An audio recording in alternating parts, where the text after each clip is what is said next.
Vamos a ir aquí con José Luis Esper para analizar los hechos más destacados en materia económica de la semana. ¿Qué tal, José Luis? ¿Qué tal? ¿Cómo les va? Buenas noches. Gracias por venir. Por favor.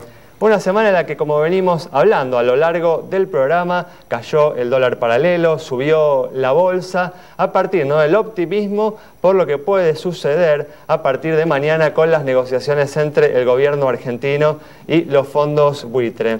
¿Crees que este optimismo que se ha vislumbrado en estos días es justificado por la situación? Si uno mira el track record de Argentina, yo diría pocos gobiernos han sido mejores pagadores de la deuda que el gobierno de los Kirchner, de la que ellos quieren por lo menos, ¿no? Durante la última década.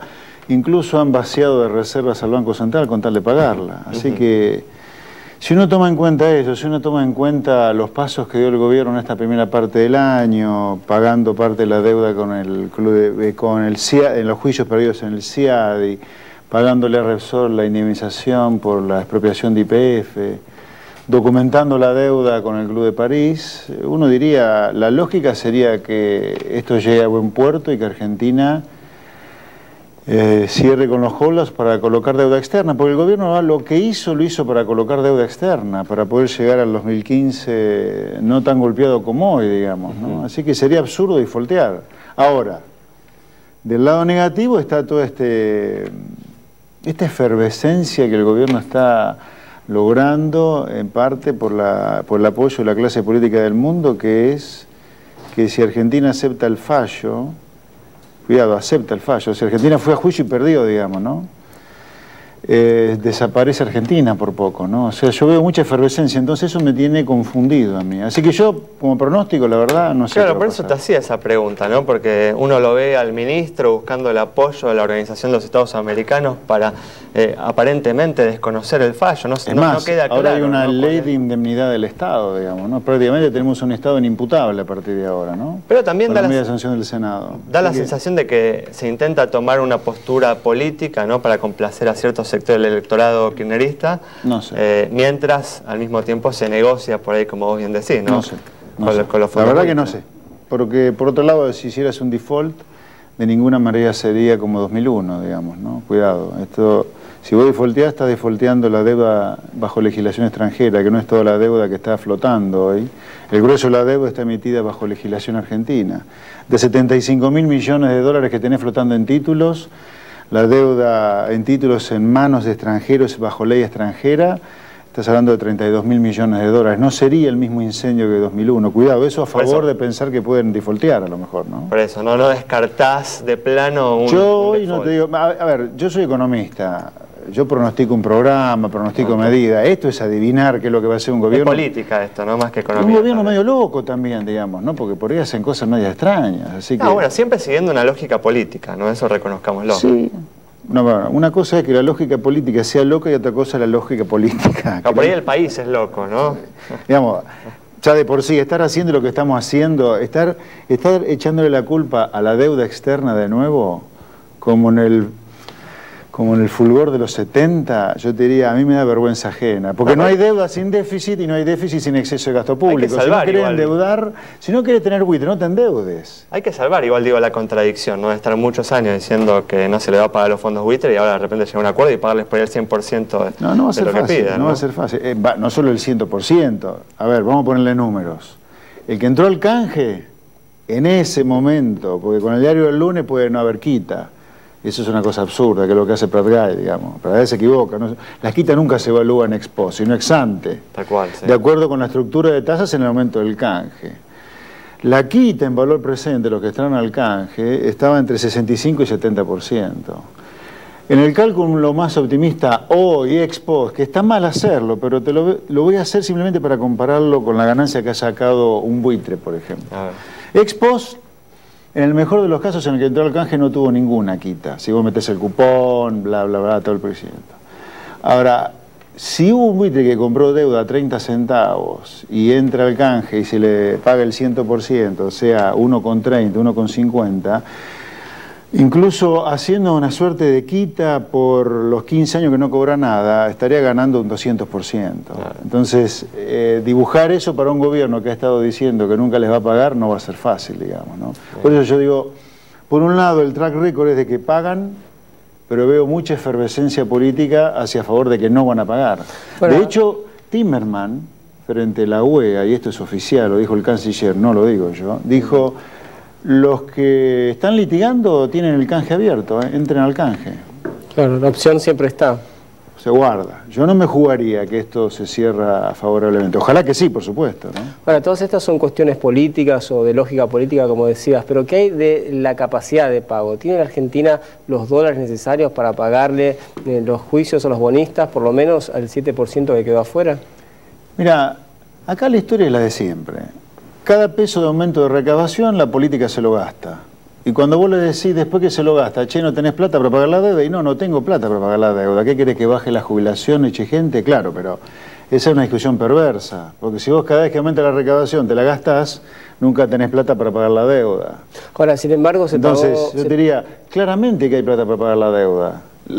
Porque además la deuda es un tema del presupuesto fiscal, no es un tema del Banco Central. Acá estamos todos locos, pensando que el Banco Central tiene que usarse la reserva para pagar la deuda.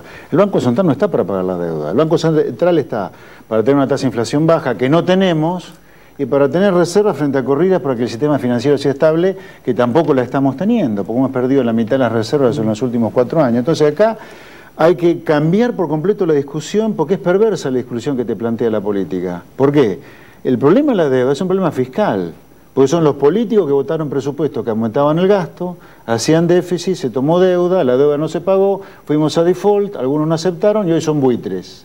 Cuando el buitre es el que te votó el presupuesto que te llevaba al déficit fiscal y el endeudamiento.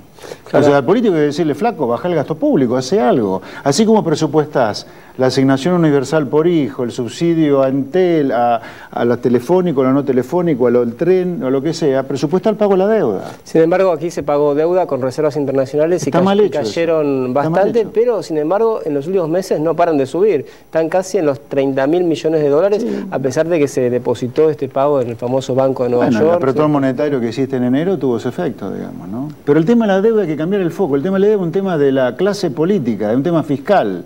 Ellos debaten todos los años un presupuesto y dentro del presupuesto de gastos o de erogaciones tiene que estar el tema de la deuda.